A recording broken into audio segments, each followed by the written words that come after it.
Maravilha, que bom estarmos aqui hoje para louvarmos a Deus, darmos graças a Deus por tudo. Eu dou graças a Deus pela nossa igreja. Não sei se vocês têm percebido, claro que têm percebido, assim, a gente tem vivido tempos tão turbulentos, até mesmo no que diz respeito a essa questão de igreja, de religião, e eu penso que são tempos de muita confusão, muito tumulto mesmo. E eu dou graças a Deus pela postura da nossa igreja que nos permite passar por isso, não que a gente não receba os respingos de tudo isso que está acontecendo, mas a gente consegue passar sem cair para um lado nem para um outro lado, mantendo o norte que a gente sempre teve de estar focado em Cristo, no Evangelho, estar focado naquilo que é mais importante, que é a nossa obrigação como igreja. Eu fico muito feliz, eu queria externar isso, porque às vezes eu passo por momentos assim de aflição, quando eu vejo algumas coisas acontecendo, algumas notícias, algumas coisas assim do Twitter que eu vejo também. Eu falo, meu Deus, que bom que como igreja a gente não está caindo nem para um lado nem para o outro, a gente consegue seguir olhando para o nosso alvo. A gente até sofre por conta dessas coisas, mas graças a Deus pela nossa igreja. E hoje nós vamos dar continuidade à nossa série de meditações no livro do Evangelho de Marcos. E o texto de hoje é um prato cheio para quem gosta de numerologia bíblica. Nós vamos ler Marcos, capítulo 11, do versículo 1 ao versículo 11. Só tem um. Marcos 1, de 1 a 1. E sabe o que isso quer dizer? Nada.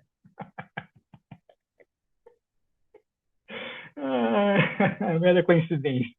Mas esse é o nosso texto, o texto de Marcos, capítulo 11, de 1 ao 11, que fala da entrada triunfal de Jesus em Jerusalém.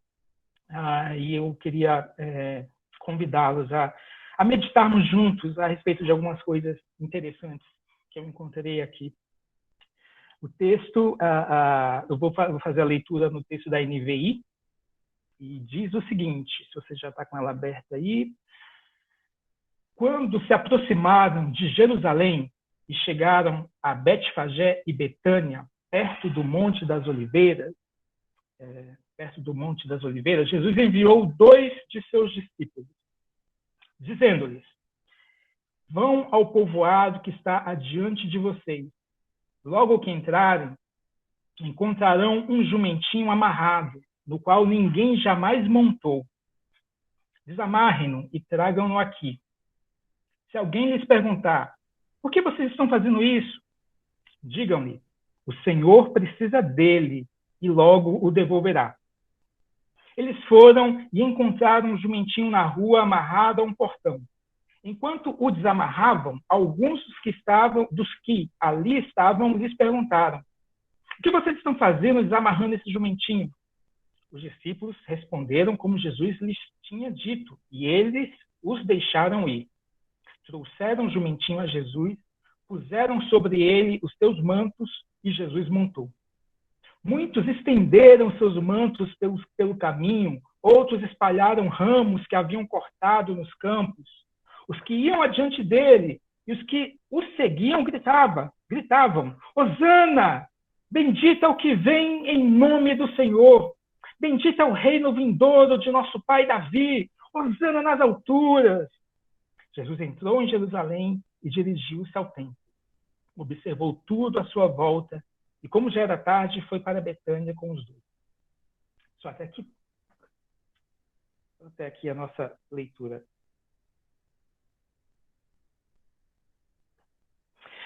Entrada triunfal. Eu tinha a ideia original, seria eu quase fazer uma tentativa de uma mensagem expositiva, tentar trazer elementos que a gente vê, e são elementos assim riquíssimos que a gente vê no decorrer dessa leitura. A gente poderia falar sobre o dono do jumentinho, a entrega desse jumento, esse dono que não se opõe a entregar o jumentinho ao Senhor que estava pedindo. A gente poderia desenvolver muita coisa por ali. Pensei em fazer alguma coisa nesse sentido. A gente poderia falar também sobre essa questão de que algumas pessoas que estavam ali, que presenciaram os discípulos amarrando o jumentinho, questionaram: o que vocês estão fazendo isso e tal. A gente pensei em desenvolver alguma coisa nesse sentido. Existe aqui também uma coisa muito interessante, que aconteceu exatamente como Jesus tinha falado, né? Que se alguém perguntar, diga que o mestre pediu e não vai ter nenhum problema. E foi exatamente isso que aconteceu. E aí a gente fica até diante de um mistério aqui. Será que isso aqui é fruto de algum poder sobrenatural de Jesus, que já estava prevendo o que ia acontecer? Ou houve uma preparação anterior, né? E aí a gente, de repente, vê a atitude dos discípulos simplesmente obedecendo o que Jesus falou. A gente poderia falar alguma coisa, estava já planejando falar sobre isso também, porque são duas hipóteses possíveis. Que diferença faria, né, se os discípulos estivessem olhando, dando um enfoque sobrenatural para aquilo ou não? A gente poderia falar muito sobre essa questão da entrada no jumentinho, que era o cumprimento da profecia, né? Era em toda essa afirmação do messianismo de Jesus entrando em Jerusalém, conforme a profecia de Zacarias, montado num jumentinho. Isso é a confirmação, é o cumprimento da profecia que está lá em Zacarias. Mas eu queria focar sobre essa recepção do povo. O povo gritando: Hosana, bendito é o que vem em nome do Senhor, bendito é o reino vindouro do nosso pai Davi, e o povo glorificando, e o povo adorando, e a gente já vê que ali já existe uma identidade em Jesus ser Messias. Se havia ali, de repente, alguma dúvida, até aquele momento, alguns dias atrás, algumas pessoas questionarem: será que ele é apenas mais um profeta que opera grandes milagres? Ou será que ele é mesmo Messias? Será que ele é enviado mesmo a cumprir esse propósito? E aí, quando Jesus vem, depois de ter feito todos os milagres, depois de ter feito todas as obras de maravilha, Jesus faz questão de parar ali alguns quilômetros antes de Jerusalém e falar: traz lá uma mula, para cumprir exatamente aquilo que a Escritura falava sobre como seria a entrada do Messias em Jerusalém. Então as pessoas já identificaram ali e já começaram a falar: Hosana, Hosana. E Hosana, você sabe, Hosana quer dizer salve, ou salva-nos agora, nos salve. É como se falasse: olha, Messias nos salva de alguma forma, filho de Davi, enfim. E tudo isso remete a esse caráter messiânico de Jesus. E todos eles falavam isso, e todos eles adoravam ali a Jesus, porque eles estavam vivendo a história da sua religião, eles estavam vivendo o grande momento esperado do Messias prometido, do Messias tão esperado. Aqueles homens, aquelas mulheres, aquelas crianças estavam vivenciando talvez um dos momentos mais importantes da história do seu povo, e eles, de certa maneira, tinham alguma consciência disso. E por isso eles ficaram tão eufóricos, por isso eles ficaram tão alegres. Mas aí a gente vê que existe uma diferença grande entre essa recepção e o que vai acontecer alguns dias depois, né? A gente, na verdade, já sabe, né? A gente tem o privilégio de conhecer a história. A gente percebe que existe um desencontro, existia ali um desencontro de expectativas, né? Jesus era o Messias, e estava entrando, fazendo essa entrada triunfal, cumprindo a profecia, mas a expectativa dos homens ali, daquela multidão, era diferente do propósito de Jesus. Eles esperavam, aquela multidão, aquele povo que estava ali manifestando a sua alegria, esperava a derrota de Roma. Mas Jesus não veio derrotar Roma, Jesus veio derrotar o pecado. Nós sabemos disso. Eles esperavam o estabelecimento de um reino terreno, mas Jesus veio estabelecer um reino espiritual. Decepção para eles. Eles esperavam uma vingança contra o inimigo. E aqui eu acho que a decepção foi maior ainda, porque enquanto eles esperavam a vingança de Deus, a vingança divina contra os inimigos do povo judeu, o Messias veio, na verdade, se entregar e morrer por eles e também pelos inimigos. Olha só o choque de expectativa. Eles queriam uma vingança contra o inimigo. Jesus veio se entregar e morrer pelo inimigo. E ali as pessoas ficaram decepcionadas, né? E aqui eu já trago uma primeira reflexão. Porque eu vejo aqui que essa manifestação de alegria, de louvor, de hosana, de bendito é o reino vindouro do Senhor e tal, eu vejo que isso está muito ligado à nossa adoração, à nossa alegria de ver o Senhor agindo nas nossas vidas, o amor de Deus nos alcançando, de ver que nós não estamos sozinhos e que Deus está ao nosso lado, e aí nós nos entregamos na adoração, nós louvamos a Deus, nós nos derramamos na presença do Senhor.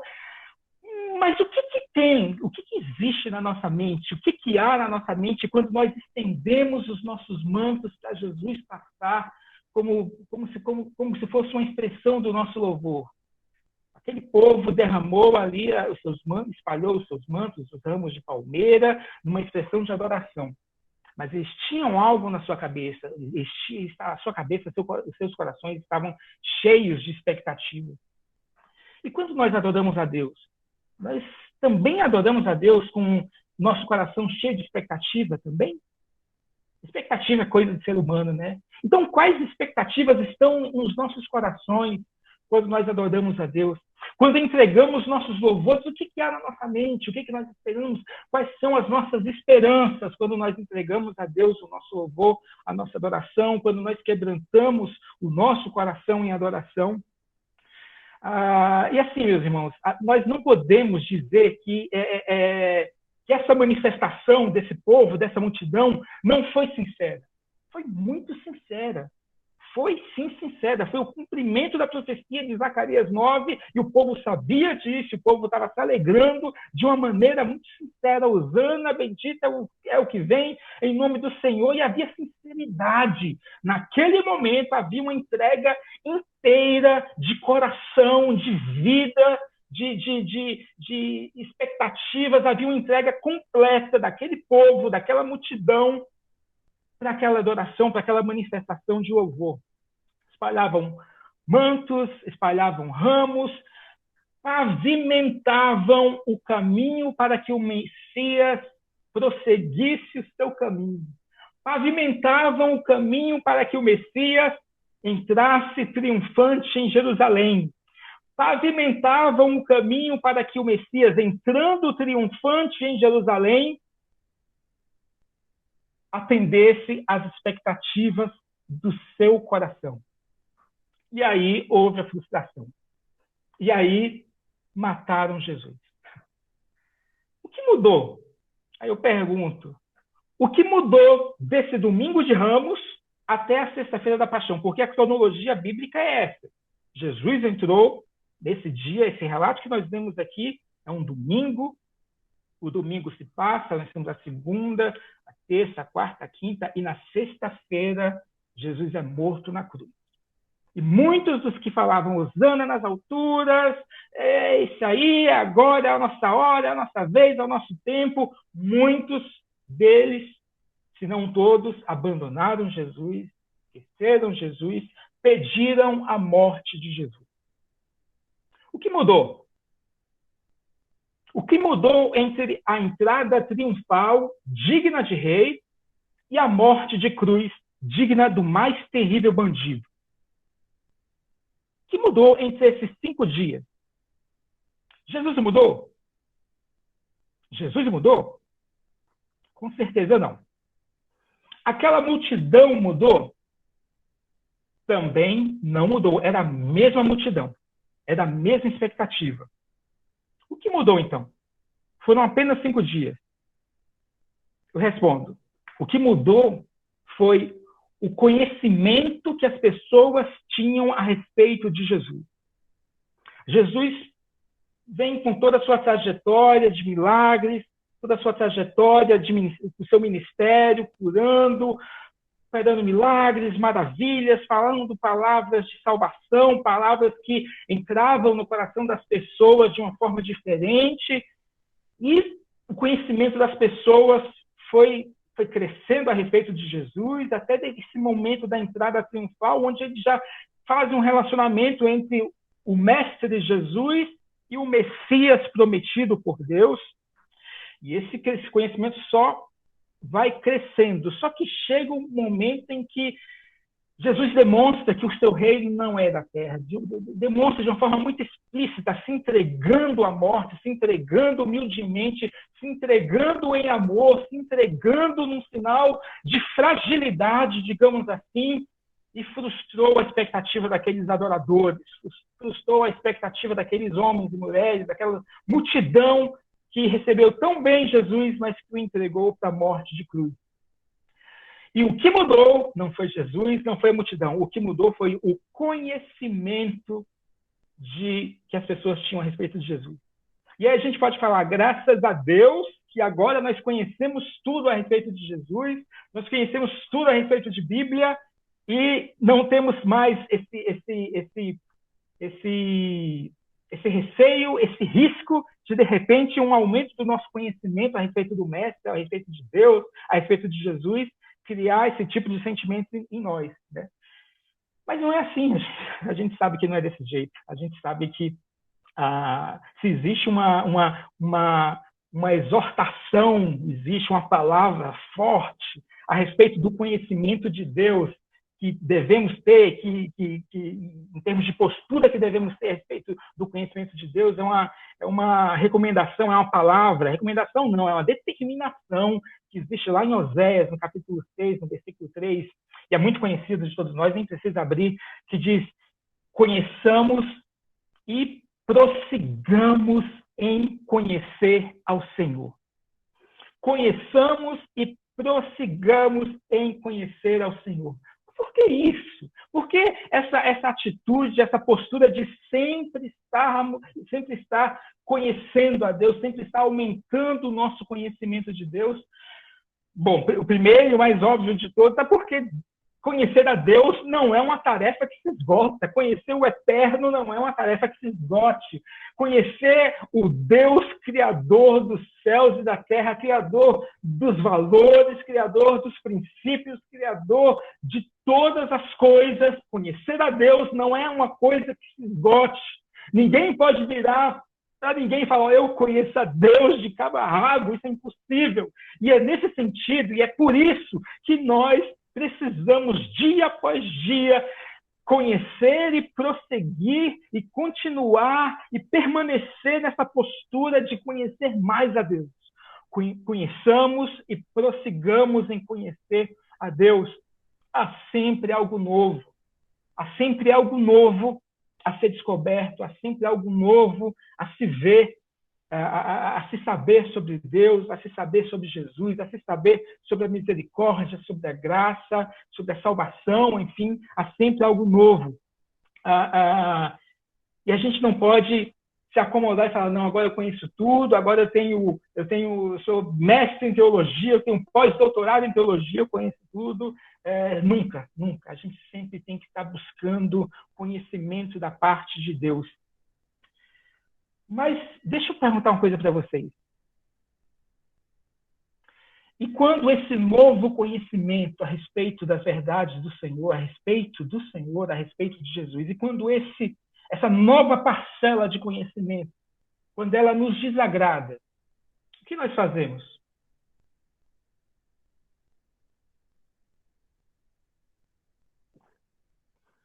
Se nós cumprimos essa palavra de prosseguir no conhecimento de Cristo, e se essa palavra se torna verdadeira na nossa vida, se a cada dia conhecemos algo novo, qual é a nossa postura quando esse algo novo de Jesus, de Cristo, se revela algo que nos desagrada, se revela algo que nos escandaliza?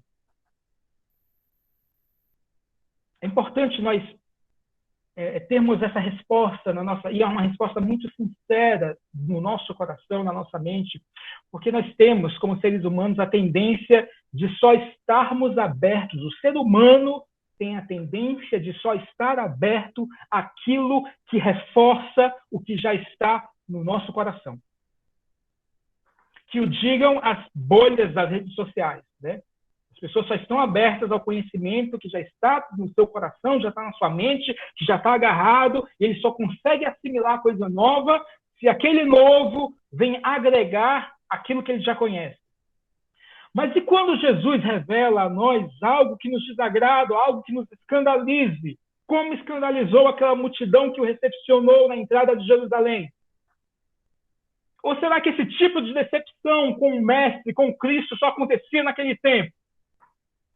Ou será que esse tipo de magnitude de conhecimento do Mestre só acontecia naquela época, não acontece hoje? Qual é a nossa postura, qual é a nossa atitude quando Deus nos revela algo que vai contra a minha carne, vai contra o meu procedimento, que vai contra os meus conceitos, os meus preconceitos? Temos tendência a estarmos abertos àquilo que reforça o que já está no nosso coração. E essa premissa precisa ser derrubada do coração de cada cristão, e ela tem que ser transformada para a seguinte premissa: temos a tendência e temos a vontade de receber muito bem tudo aquilo que Jesus tem para nos entregar. Ainda que seja algo que nos fira, ainda que seja algo que nos confronte, ainda que seja algo que nos coloque contra a parede, ainda que coloque por terra as nossas tradições, ainda que coloque por terra os nossos anos de estudo teológico. Mas a nossa tendência tem que ser estarmos abertos ao conhecimento que deve ser renovado da parte de Deus em cada um de nós. Mas, Daniel, talvez não seja tanto assim, sabe por quê? Porque tudo que tínhamos que conhecer de Deus já está registrado na Bíblia. Daniel, nós já temos a ortodoxia está ali, fechada, nós temos as doutrinas, as sãs doutrinas estudadas, comprovadas, fechadas, encaixadas, perfeitas, e está tudo ali, tudo esquadrinhado, que a gente consegue até tabular, a gente coloca ali no Excel e coloca ali as leis, os mandamentos e as consequências, e quem faz isso vai para esse lugar, e quem faz aquilo vem aqui, e a gente consegue fazer as ligações que são um reflexo da mente do Deus Criador. Olha que absurdo! Se nós pudéssemos ter um vislumbre do quão distante está a mente de Deus, o coração de Deus, o amor de Deus, a misericórdia de Deus, a gente ia ter 2, 3, 4, 5 pés atrás com aquilo que a gente já disse fechado. Não, isso aqui está perfeito. Aqui, olha, não precisa mais saber nada. A gente não precisa mais acrescentar nada à doutrina dos anjos. A gente não precisa acrescentar nada à doutrina da salvação. A gente não precisa acrescentar nada à eclesiologia. A gente não precisa acrescentar nada. Está tudo pronto. Não é assim. Não é assim. Você acredita mesmo que Deus, soberano, absoluto, Criador da terra, Criador dos céus, Criador de tudo, você acredita mesmo que Deus, aquele que diz sobre si mesmo, eu sou, o grande eu sou. E se você perceber a força disso, o grande eu sou, teologia nenhuma consegue encaixotar. Ortodoxia nenhuma consegue encaixotar. Livro nenhum consegue encaixotar.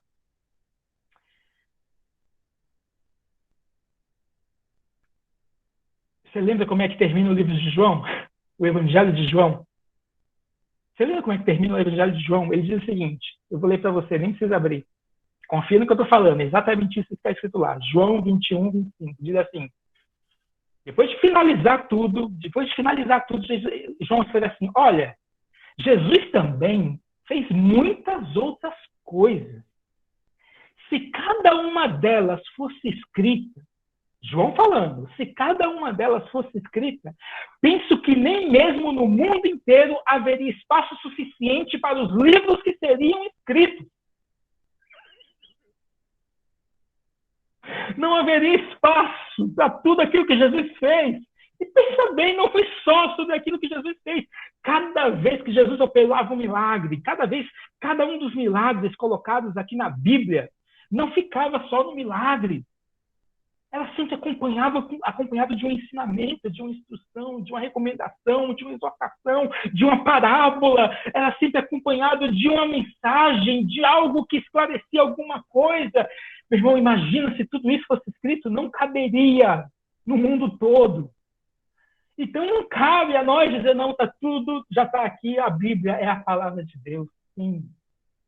Mas ela não contém, ela não tem tudo aquilo que Deus é. Sabe? E aí eu fico pensando em todos esses ensinamentos que talvez não, com certeza, tornariam mais claros alguns aspectos obscuros que a gente não entende muito bem na Bíblia, outros aspectos que a Bíblia não fala, mas traria luz sobre isso também, sabe? E isso mostra para a gente que temos muito ainda a andar na direção de Deus. Temos muito ainda a conhecer a respeito de Deus. E de repente eu olho para Mateus 5. Olha para Mateus 5. Talvez seja um dos capítulos bíblicos mais revolucionários, porque por 5 vezes Jesus diz, olha, ouviste o que foi dito, eu, porém, vos digo. Papapi, papapá. Desculpa pelo papapi, papapá, porque eu, porém, vos digo.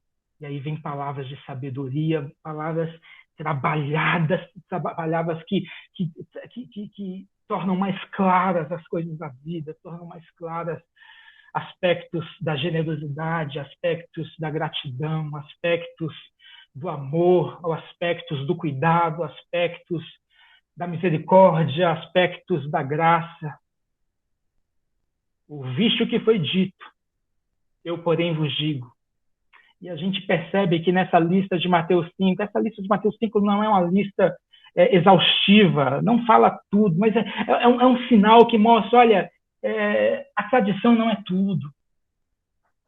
Às vezes, conhecimentos já cristalizados na nossa mente e no coração, às vezes, eles não são tudo aquilo. Eles não são a prova de testes, eles não são a prova de serem revistos. Eles precisam ser revistos sim.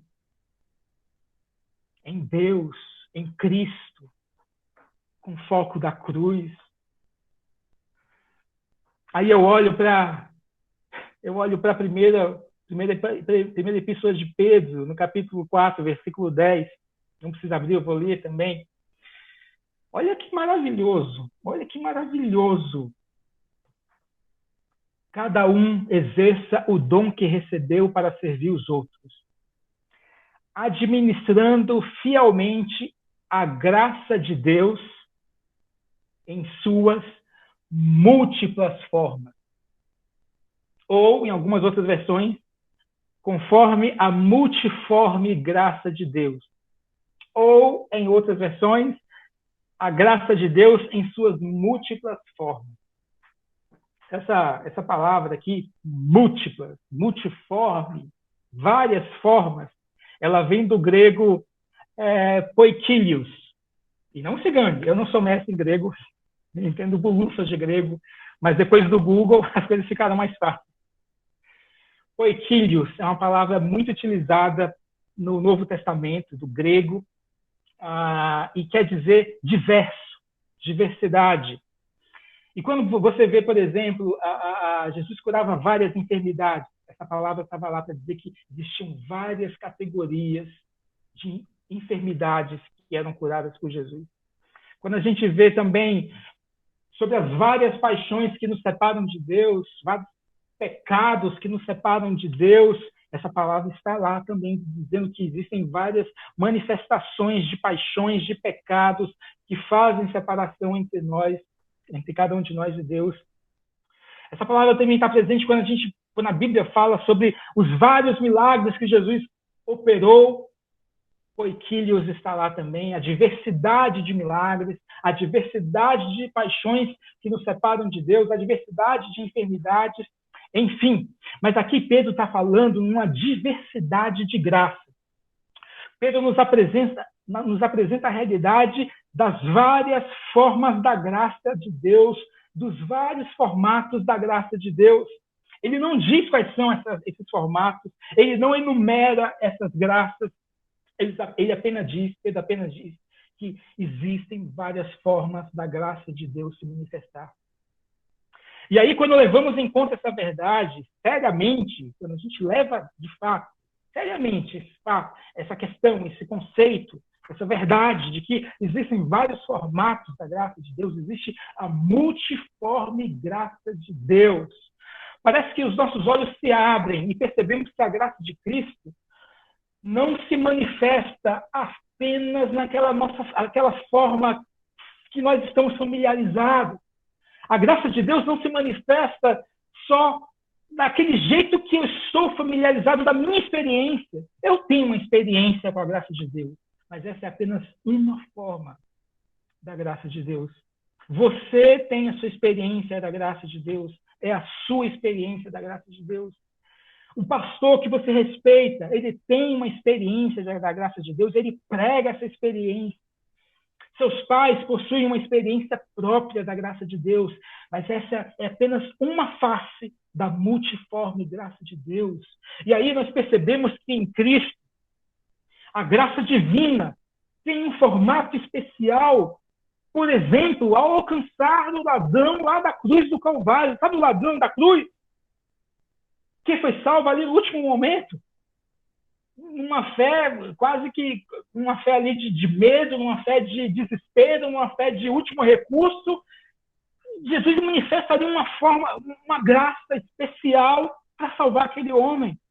É diferente da graça que me alcançou, é diferente é a mesma graça, mas num formato diferente. É a mesma graça divina, mas num formato diferente. A gente olha, por exemplo, também as vezes em que Jesus concede perdão a quem só queria cura. A Bíblia trata de vários momentos em que chega lá a mulher, o homem me cura, Jesus cura, mas além de curar, fala, olha, a tua fé te salvou, vai que seus pecados foram perdoados. A pessoa só estava atrás de cura, de se ver-se livre de um problema físico. E Jesus completa a obra, manifestando um aspecto especial da graça também, concedendo salvação, concedendo o perdão de pecados. A gente vê um aspecto todo especial, um formato especial da graça de Deus, quando a gente vê Paulo atormentado por causa do espinho na sua carne. E fica atormentado, e Senhor, me livra, tira isso de mim, me liberta disso. E Deus manifesta a graça de Cristo de uma forma toda especial, falando, Paulo, aquieta-te, Paulo, a minha graça te basta. Olha, eu não vou te livrar disso, você não vai se ver livre disso. Isso aí vai continuar na tua carne, mas a minha graça te basta. E aí eu fico pensando no meu espinho. Eu também tenho os meus espinhos na carne. Você também tem os seus espinhos na carne. Todos nós temos os nossos espinhos na carne. E a graça de Deus se manifesta de uma forma especial, uma forma única, uma forma toda nossa, toda de Deus, mas dirigida a nós, para que a gente seja agraciado por essa presença de Deus, por essa palavra de Deus.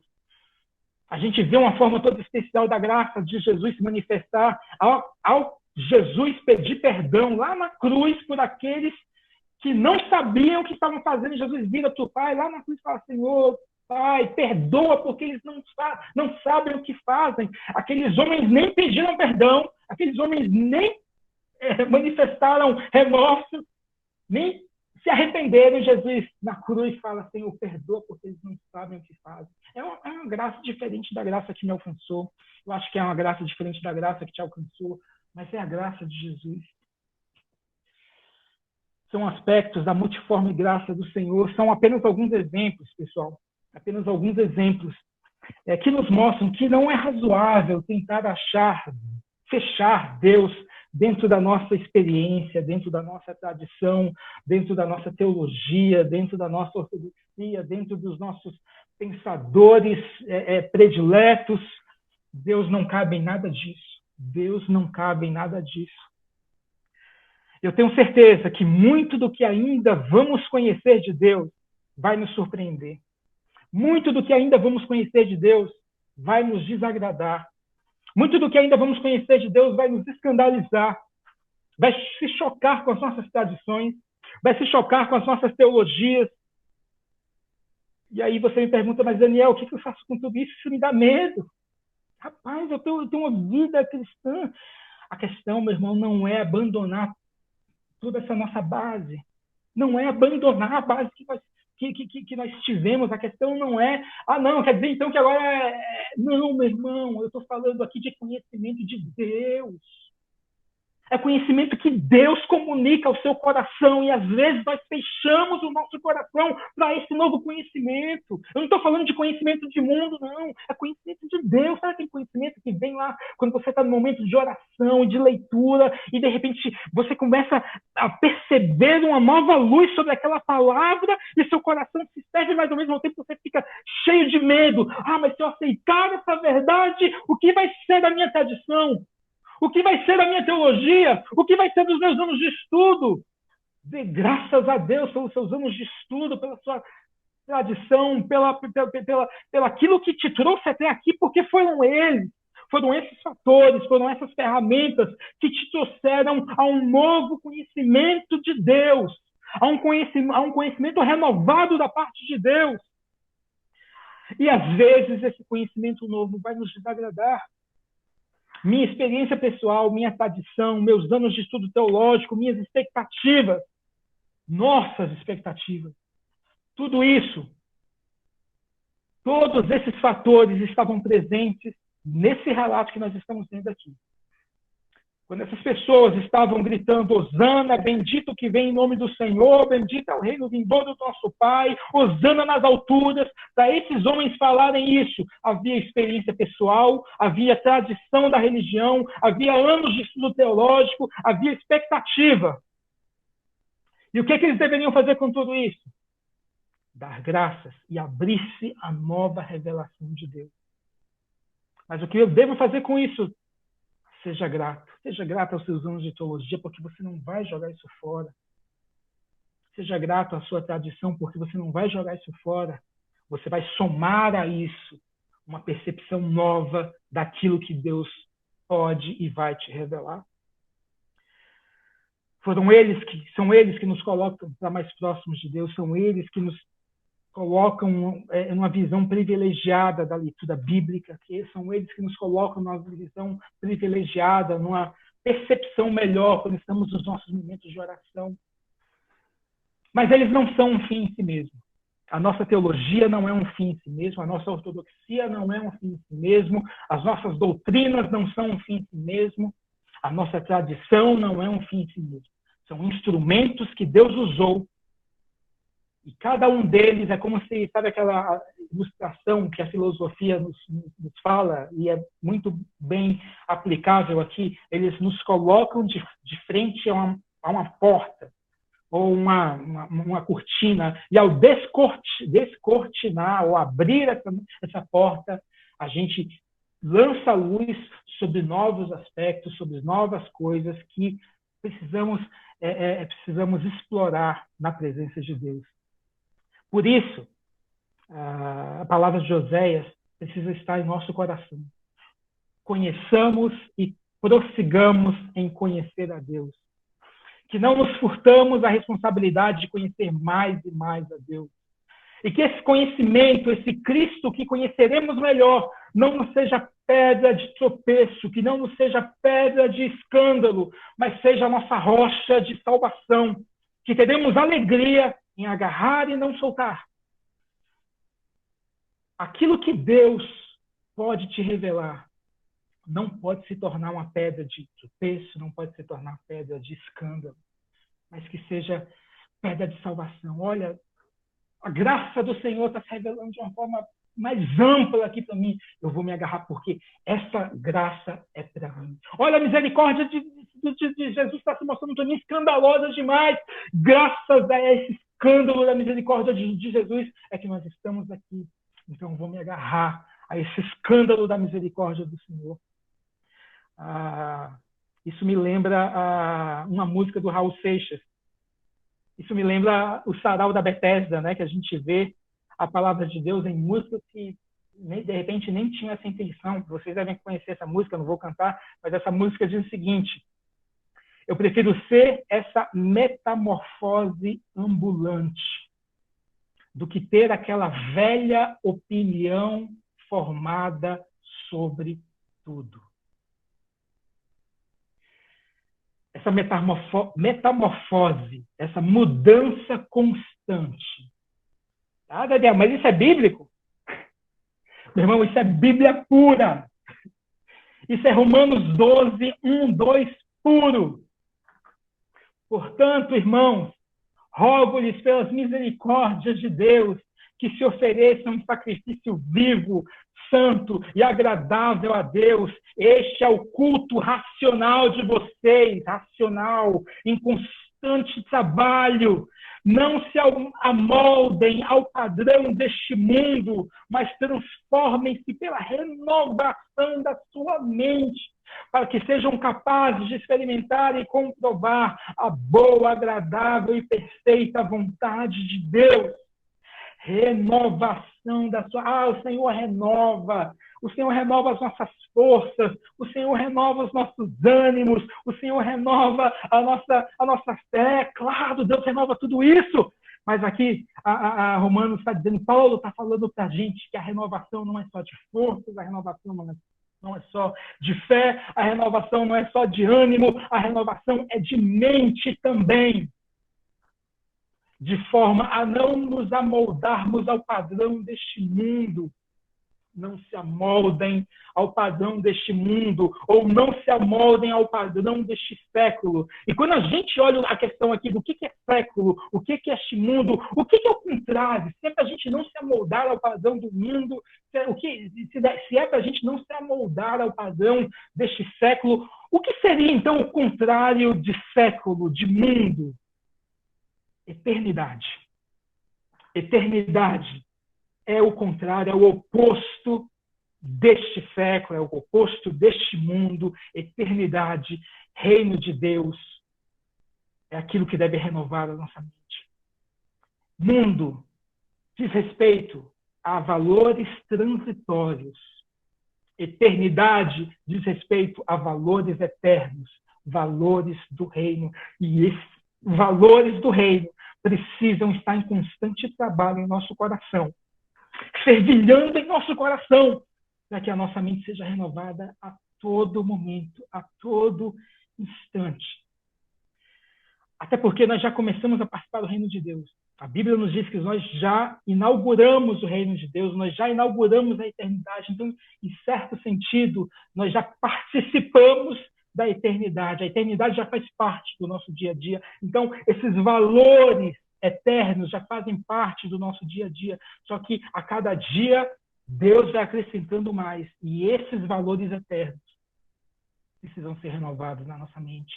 Precisam trabalhar no nosso coração. Se estamos em Cristo, se cultivamos um relacionamento com Cristo, a cada dia conhecemos um pouquinho mais dele. Se há verdadeiro relacionamento com Cristo, a gente vive isso com relacionamento, no nosso relacionamento entre as pessoas, entre pai e filho, marido e mulher, tios, primas, irmãos de igreja. A cada dia aprendemos coisas novas sobre seres finitos. Imagina sobre Deus, o ser eterno, infinito. Por isso, essa nossa renovação da mente deve ser constante, um trabalho inacabado. Aí você vai me falar, Daniel, eu tenho medo disso. Cara, onde é que isso vai nos levar? Eu não estou dizendo que isso é uma tarefa fácil. Eu não estou dizendo que isso é trivial. Eu estou dizendo que isso é bíblico. Eu estou dizendo que a Bíblia nos mostra isso. Eu estou dizendo que esse desafio é um desafio do cristianismo verdadeiro para cada um de nós. Eu estou dizendo que esse desafio precisa ser vivido se nós quisermos ter um relacionamento de verdade com Cristo. E se nós temos um relacionamento de verdade com Cristo, nós somos desafiados a renovar a nossa mente a cada dia, porque a cada dia o Senhor se mostra um pouco mais para a gente. Daniel, isso continua me dando medo, eu sei. João 12, 24 diz outra coisa muito importante nesse contexto. Se o grão de trigo não cair na terra e não morrer, continuará ele só. Mas se morrer, dará muito fruto. Se a nossa religião não morrer a cada dia, ficará só e não dará fruto. E será apenas religiosidade. E será apenas tradicionalismo. E será apenas mais um Deus. Religião é instrumento. Religião não pode ser Deus na nossa vida. E se a nossa religião não morrer a cada dia, ela vai ficar só. Ela vai desaparecer. Mas se ela morrer na minha mente, no meu coração, e der espaço a essa renovação de mente que a Bíblia nos exorta a vivermos, ela dará muito fruto. Uma renovação pautada no reino de Deus, uma renovação pautada nos valores do reino, uma renovação pautada nos valores eternos. Que valores são esses? É tudo aquilo que Jesus veio pregar ao ser morto na cruz. Misericórdia, perdão, compaixão, estender a mão, generosidade, graça, amor, tudo isso tem que se renovar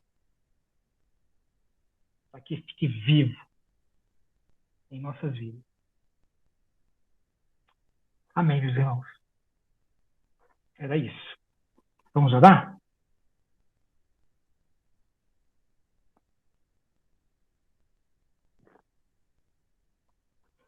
Senhor, eu te agradeço por essa oportunidade de compartilhar com os irmãos a tua palavra, a tua mensagem, aquilo que o Senhor tem falado ao meu coração. E eu espero, te peço, que possamos viver isso, que a tua igreja possa viver isso, a tua igreja possa viver essa realidade, esse desafio, Pai, para que possamos ver o fruto do nosso trabalho, Senhor, para que a nossa fé não morra, para que a nossa fé não desmoreça, para que a gente possa, Senhor, crescer na tua presença. A gente precisa viver isso, Senhor. Eu te peço que nós tenhamos coragem de viver isso e dizer sim a tudo aquilo que o Senhor revela a nós, a toda a renovação que o Senhor apresenta para cada um de nós, para que nós não rejeitemos, para que nós não rejeitemos aquilo que o Senhor tem nos revelado, porque rejeitar a isso é como te desprezar, é como te abandonar, como aquelas pessoas, aquela multidão te abandonou na cruz do Calvário, Senhor. Eu te peço, nos ajuda. Nos ajuda, que a tua igreja viva isso, Senhor, que a igreja no Brasil viva isso, Pai amado, para que não tenhamos o mesmo fim, por exemplo, da igreja da Europa, que se fechou a essa renovação e aquilo que era luz para as nações virou uma grande escuridão de fé. Senhor, que nós possamos viver essa renovação como igreja, como teus servos, ó Pai amado, e mostrar, ó Deus, que a tua misericórdia ainda precisa ser muito difundida, a tua graça, o teu amor. Em nome de Jesus, nos ajuda, nos fortalece nesse sentido. Em nome de Jesus. Amém. Deus abençoe, meus irmãos. Deus abençoe.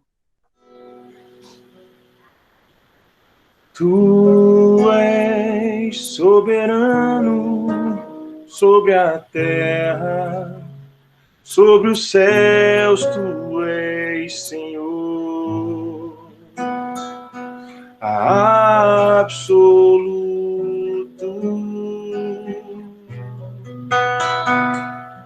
Tudo que existe acontece, tu sabes muito bem. Tu és tremendo, E apesar desta glória que tens, tu te importas comigo também. E esse amor tão grande eleva-me, amar-me a ti. Tu és tremendo, e apesar desta glória que tens, tu se importas comigo também. E este amor tão grande eleva-me, amarra-me a ti.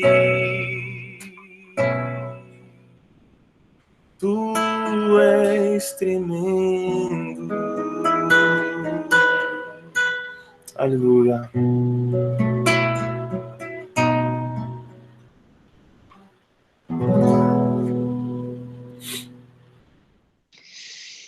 Pai, é muito bom a gente estar participando desse momento em família, Deus, família de Cristo, esse corpo espiritual, Deus, que se estende por toda a terra, que vai de São Paulo até Brasília e até muitos outros lugares, ó Deus.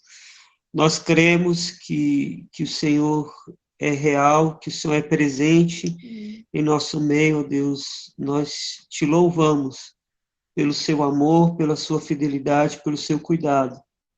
Nós te agradecemos, ó Deus, por esse privilégio que a gente tem de poder se reunir até desta forma, Deus, virtualmente, ó Deus, onde a gente tem visto aí tanta coisa ruim acontecendo, ó Deus, esse caos todo por causa dessa pandemia, ó Deus, tantos lugares fechados, essa falta de contato.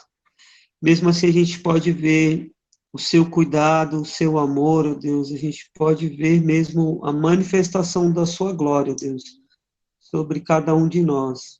Ainda, ó Deus, com dificuldades, alguns até enfrentando luto, ó Deus, por uma perda de alguém mais próximo, alguém enfrentando, às vezes, desemprego ou uma enfermidade na família.